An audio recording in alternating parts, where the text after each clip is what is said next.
Aluminum is one of those toxins that most people don't even realize they're exposed to every single day. It's everywhere, like cooking foil, deodorants, medications, canned drinks, and even some processed foods. In the past, aluminum exposure was much lower, but thanks to industrialization and modern manufacturing, our daily intake has gone way up. This can lead to a slow but steady buildup of aluminum in the body, especially if you're already having problems eliminating toxic metals because of sluggish detox pathways, for example.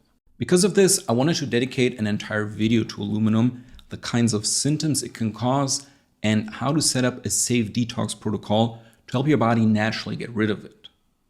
Let's start off with why aluminum is such a problem.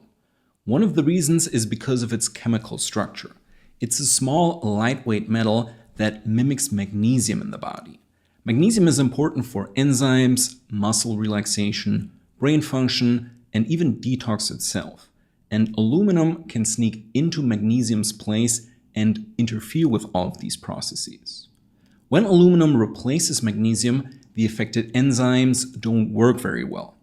Your body gets slower, weaker, and less efficient at handling basic tasks, like repairing tissues, calming the nervous system, or producing energy.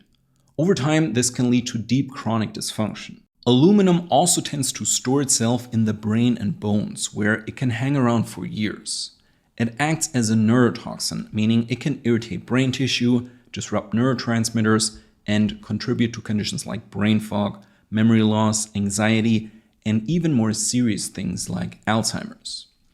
Now, I should say that many sources often claim that aluminum exposure is harmless, because most people eliminate small amounts without major issue. But what is missed here is that in poor eliminators, so people with sluggish detox pathways, aluminum can slowly build up over years.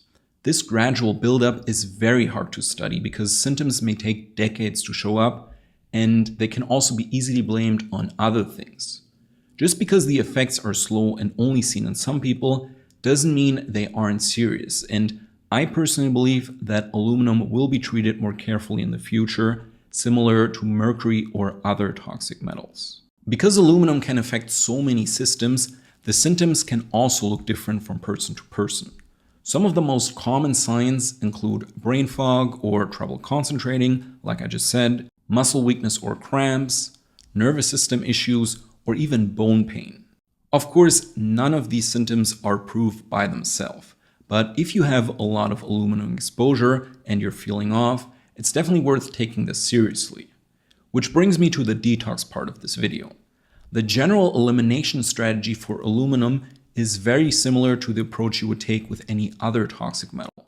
So the main steps are: 1, to support your overall liver function, bile flow, and heavy metal detox pathways. This helps with overall toxin elimination and can already make a huge difference. Next, you want to make sure that your body can replace aluminum with its nutrient counterpart, which again is magnesium. Like I said before, aluminum replaces magnesium, especially if you're already low in magnesium in the first place. Since magnesium deficiency is so widespread, you want to increase your intake. Standard doses range from around 200 to 500 milligrams per day, and good magnesium supplements here would include things like magnesium malate and magnesium citrate. I will talk about why in a second. Third, you want to boost sulfur, selenium, and antioxidant intake. Sulfur, for example, through N-acetylcysteine or high sulfur foods like garlic and onions, helps support your liver and overall detox. Selenium can bind to toxic metals and also facilitate their removal. And antioxidants like vitamin C and vitamin E, or even glutathione, protect your tissue while the detox is happening and while the metal is being mobilized. In my personal heavy metal detox protocol, I also like to emphasize metallothionein production, which is a protein in the body that is very powerful in binding to toxic metals and controlling the damage that they do.